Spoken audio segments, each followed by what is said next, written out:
ఇప్పుడు సినిమా థియేటర్ల విషయంలో ఎంతో మంది ఎన్నో ఇబ్బందులు పెడుతున్నారు. చెప్పాలంటే ఒక యూవి క్రియేషన్స్ వాళ్ళు కానివ్వండి, అల్లు అరవింద్ కానివ్వండి, లేదంటే ఇంకా కొంతమంది ఉన్నారు, దిల్ రాజు, ఇంకా వీళ్ళందరూ ఏదో థియేటర్లతోనే వీళ్ళు పుట్టినట్టుగా థియేటర్లు ఇవ్వడానికి వీళ్ళకి ఏంటంటే నొప్పి. వీళ్ళు థియేటర్లతోనే కానీ పుట్టారా? సినిమా బాగుంటే జనాలు అయ్యే ఆదరిస్తారు. ఒకేసారి వందల సినిమాలు ఒకే థియేటర్లో వేసేసి మంచి సినిమా వచ్చినప్పుడు థియేటర్లు లేకుండా చేయడం ఇది ఎంతవరకు భావ్యం? దీనికి ప్రభుత్వాలు ఏం చేయాలి?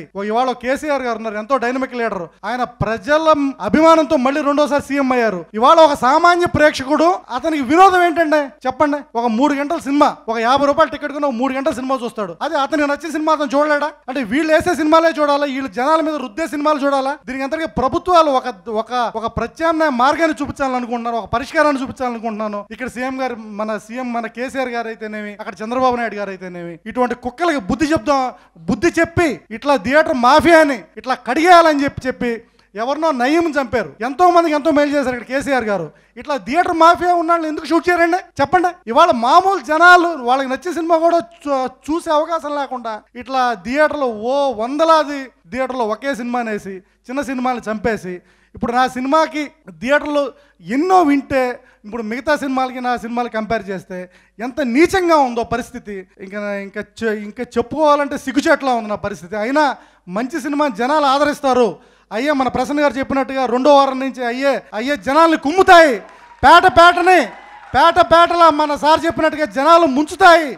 సో మీ అందరికీ తెలుగు సినిమా ఇండస్ట్రీలో ఎప్పుడు ఏం జరుగుతుందనేది మాతో పాటు మీ అందరికీ తెలుస్తూ ఉంటుంది. ప్రతి ఒక్క అనౌన్స్మెంట్ కానీ, ఒక రిలీజ్ డేట్లు కానీ. నిన్న ఒక సినిమా ఫ్రీ రిలీజ్ ఈవెంట్లో ఒకటి వాళ్ళు తొందరపడి స్టేట్మెంట్ ఇచ్చారో ఏంటో నాకు తెలియదు. బట్ తెలుగు సినిమాలు సంక్రాంతికి ఈ 3 సినిమాలు 6 నెలల క్రితం అనౌన్స్మెంట్ అయ్యాయి. మీ మీడియా వాళ్ళందరికీ తెలుసు. అది ఎన్టీఆర్ బయోపిక్ కానీ, వినయ్ విజయరామ కానీ, ఈ మా F2 కానీ 6 నెలల క్రితం అనౌన్స్ అయిన సినిమాలకి, తెలుగు సినిమాలకి, అన్ని 3 పెద్ద సినిమాలకి, ఈ సినిమాలకే థియేటర్లు ఎలా సెట్ చేసుకోవాలని ప్రొడ్యూసర్స్ కానీ, ఈ సినిమా డిస్ట్రిబ్యూటర్లు కానీ చాలా స్ట్రగుల్స్ పడుతున్నాం. అలాంటి టైంలో ఒక 15 డేస్ బ్యాక్, 1 మంత్ బ్యాక్ ఆ సినిమా వాళ్ళు కొనుకొచ్చుకొని అనౌన్స్ చేసే సంక్రాంతి రిలీజ్ అని అనౌన్స్ చేశారు. 3 తెలుగు సినిమాలు ఉన్నప్పుడు పక్క రాష్ట్రం నుంచి వచ్చే సినిమాకి థియేటర్లు ఎలా అడ్జస్ట్ అవుతాయి? పాయింట్ 1. పాయింట్ 2, ఆ ప్రొడ్యూసరే ఈ 4 మంత్స్లో 3 డబ్బింగ్ సినిమాలు రిలీజ్ చేశాడు. నవాబ్ కానీ, మన సర్కార్ కానీ, ఇప్పుడు పేట కానీ. సర్కార్ సినిమాకు తెలుగు రాష్ట్రాల్లో ఎక్కడ ఎన్ని థియేటర్లు ఉండాలో, వాళ్ళకి ఎన్ని కావాలో అన్ని థియేటర్లు వేసుకున్నారు. మరి అప్పుడు వేసుకున్న వాళ్ళకి ఇప్పుడు దొరకట్లేదని అనవసరమైన స్టేట్మెంట్లు ఇచ్చి తెలుగు సినిమాల్ని తగ్గించుకొని మనం రిలీజ్ చేయలేం కదా. దయచేసి మీడియా వాళ్ళకి ఇది నా రిక్వెస్ట్. ఇది మన తెలుగు సినిమాకి థియేటర్లు కాకుండా వేరే సినిమాకి ఇచ్చే పరిస్థితి అయితే లేదు. ఈ సీజన్లో వాళ్ళు ఒక 18 నుంచి థియేటర్లు అన్నీ పడతాయన్నారు. మరి అదే సినిమాని 18 రిలీజ్ చేయొచ్చుగా. రిలీజ్ చేస్తే ఉన్న 2 రాష్ట్రాల్లో థియేటర్లు దొరుకుతాయిగా. ఇలాంటి ఆలోచించకుండా అనవసరమైన కాంట్రవర్షియల్ స్టేట్మెంట్లు ఇచ్చి ఏదో టంగ్ కూడా స్లిప్ అయ్యేదో పిచ్చి మాటలు మాట్లాడారు. సో అలా మేము మాట్లాడగలుగుతాం, కానీ నాకు ఒక క్యారెక్టర్ ఉంది. ఇక్కడ మనం చేస్తుంది వ్యాపారం. ఇప్పుడు ఆయన సినిమా కొనుకొచ్చుకుంది వ్యాపారంకే, డబ్బు సంపాదించడానికే. మేము మంచి సినిమాలు తీసి ప్రేక్షకుల దగ్గర నుంచి డబ్బులు తెచ్చుకోవాలనే.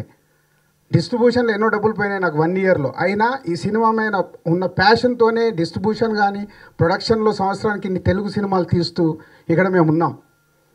దయచేసి మీడియా వాళ్ళకి నాకు మీ రిక్వెస్ట్ నేను చేసేందంటే, నేను ఎవరిపైనా స్టేట్మెంట్లు ఇవ్వాలనో ఇంకొకటి కాదు. ఇది నా ఉద్దేశం. తెలుగు సినిమాలు 6 నెలల క్రితం అనౌన్స్ అయిన సినిమాలకి థియేటర్లు ఉండాలా వద్దా? 3 సినిమాలు క్రేజీ సినిమాలు ఇక్కడ వస్తున్నాయి. ఎన్టీఆర్ బయోపిక్ కానీ, రామ్ చరణ్ గారిది కానీ, ఇది F2 మల్టీ స్టార్ సినిమా కానీ. ఇక్కడ రామ్ చరణ్ గారి సినిమా హైయెస్ట్ బడ్జెట్లో వస్తుంది. ఎన్టీఆర్ గారి బయోపిక్ అంటే ఒక ప్రెస్టీజియస్ ఫిలిం. ఇవాళ మల్టీ స్టార్లో వస్తున్న F2 అనేది ఒక ప్రెస్టీజియస్ ఫిలిం. వీటికే మేము థియేటర్లు అడ్జస్ట్ చేసుకోలేకపోయి కాంప్రమైజ్ అవుతూ ఆ సినిమాల్ని బట్టి, ఆ స్ట్రెంత్ని బట్టి థియేటర్లు అటు ఆంధ్రాలో కానీ, ఇటు తెలంగాణ కానీ థియేటర్స్ అడ్జస్ట్ చేస్తూ అండర్స్టాండింగ్లోనే వెళ్తున్నాయి. కానీ ఒక స్టేట్మెంట్లు ఇచ్చేస్తున్నారు. దయచేసి మీరు అర్థం చేసుకొని మీడియా సపోర్ట్ కావాలి. ఇది రైటా రాంగా మీరే డెసిషన్ తీసుకొని మీరే సపోర్ట్ చేయండి. Thank you.